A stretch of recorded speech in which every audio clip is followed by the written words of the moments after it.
Hello. On our Twitter account, a lot of people are quite interested in the fact that we cook a lot on wood.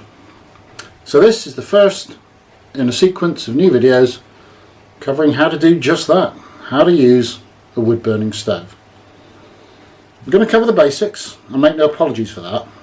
Years ago everybody knew this stuff, but nowadays we've got generations of people who've grown up with central heating.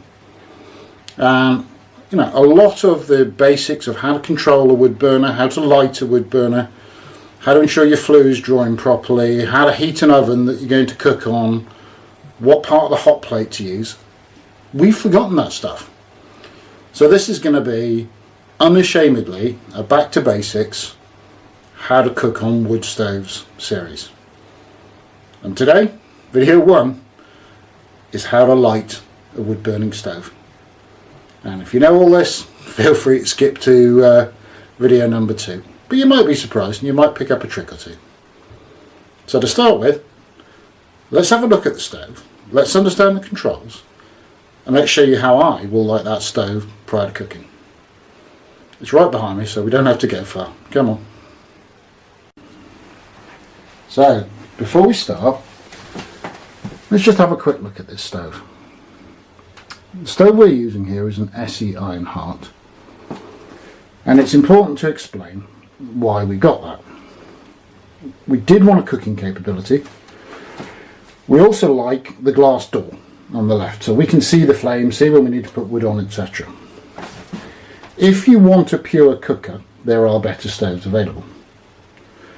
If you just want a space heater, there are better stoves available. If you want a space heater that allows you to cook, this is the one. We also like its traditional look, which suits our cottage, which is a very old building. So this is the one we chose. We've had fantastic after-sales service from SE, and I can highly recommend them. This stove has been in and burning for 5 months of the year for 10 years and still functions brilliantly. So I'm going to now take the camera around and just show you a few of the controls so that you'll understand when I talk about later about adjusting airflow, etc., where to find them. Let's have a quick look. Right then, on the left of the stove, the firebox. Underneath the firebox, an ashtray, which obviously removes and can be emptied. Below the ashtray, the sliding control, open and closed, and that sucks air up through the grates and up into the flue. So that helps keep the grate cool, important if you're using things like smokeless or anthracite. It also gives almost like a sort of jet type effect. So if you put a big new log on, you open that up wide, which is by pushing it to the left. It'll suck air through for a bit and ignite the new fuel. Above, we have another slider for airflow, and that brings in air at the top. Why do you want to do that? Well, one of the big problems with cheap log burners is the glass soots up. If you bring in air at the top, it washes down over the glass and reduces the amount of sooting up on the glass. On the right hand side of the stove is the oven, and next to that there is a sliding control. The sliding control says you can either send the heat straight up the flue, which is here, or up and around the oven before it exits the flue. So when you want to use the oven, you slide this control closed, and that directs the heat around the oven. If you don't want to do that, slide it open, any waste heat goes straight up the flue. It's not worth heating the oven when you're not using it because it can soot up in there, and that gets a little bit tricky to clean out. Not impossible, and we'll show you that. Lastly, at the very top, hard to see, but here there is what's called a damper, and that opens and closes the amount of air going up the flue. With it wide open, The stove draws hard but consumes a lot of fuel. With it fully closed, it's minimal airflow and the stove just ticks over. So that's the basic controls. Let's have a look at how you should light a fire in the Essie. Right, I'm sorry about this, I'm going to talk nerd for a minute. One of the ways that wood burning stoves are brilliant is that they have a lot of what's called thermal mass, i.e. great big lumps of metal that get hot and stay hot. That's superb for keeping your cottage warm.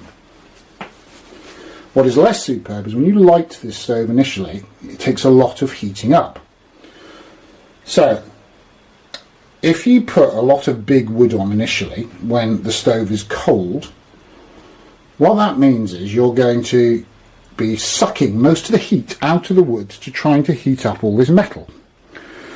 So the solution is to burn some small wood at the beginning to get the stove heated up, and when that's burning and the flue is drawing well, and your chimney will draw better, your flue rather, will draw better when it's heated up. So burn some small stuff first, get the flue sucking well, then put some medium-sized wood on, get that roaring really hot, then reduce the airflow, then you can add some larger wood. And we'll show that step by step. So, what I've done here is I've put a fire lighter right underneath the entrance to the flue, between two sticks. What I'm going to do then is carefully space 3 more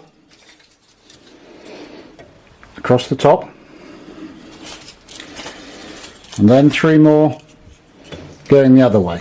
Now this looks a little bit uptight. I'm not trying to make it pretty. What I'm trying to do is get a good mixture of fuel and air. If you pack all these things tight, there isn't enough air in between them to allow them to burn easily. You can see I'm just working with split sticks here, nothing fancy. And what I'm going to do is just pile a few more on top now that we've got that mix. And we will light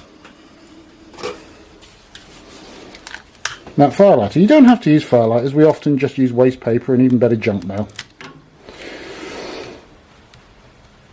But what that will now do, because you can see the flames are spreading up through those sticks, and you can already see the smoke going up the flue hole, and that will warm the flue beautifully. And you can see already that nice open mix, the fire is spreading, the heat will build quickly. So we'll stop now and come back in a minute. So here we are after 2 minutes, and you can see that most of what we will call kindling, the very small sticks, is already alight. We've still got bottom and top flue wide open and the damper wide open. We are encouraging that heat up the flue, which seems odd, but it will warm the flue, and that will help the stove draw, i.e. suck oxygen through more efficiently. But now we've got that going, what we're doing is generating a lot of heat. We want to use that heat to ignite some slightly larger fuel. And here's the biggest tip: don't dump big stuff on. Right? Little bits, add them increasingly large sizes, but not going from tiny to huge.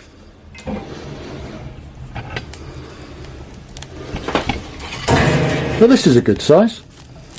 That's probably about 1 inch.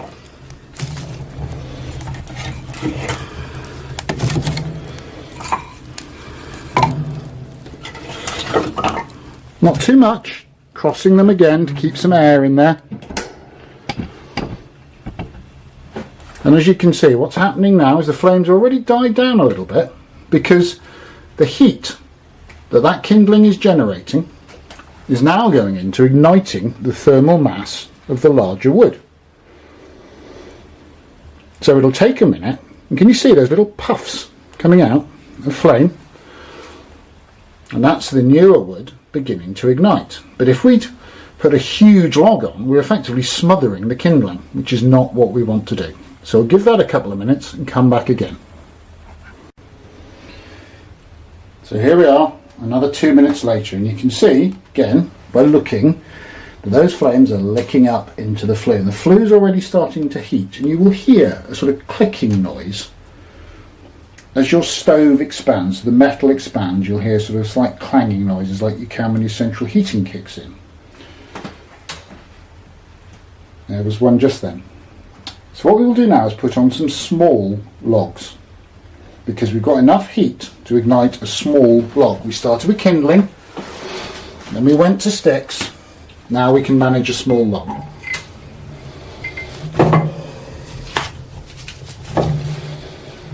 And again, you see the flames die down,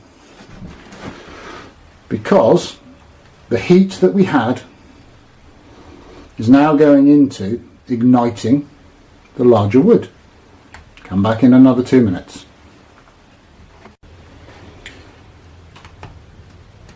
So here we are, just a couple of minutes later, and the larger fuel's starting to ignite.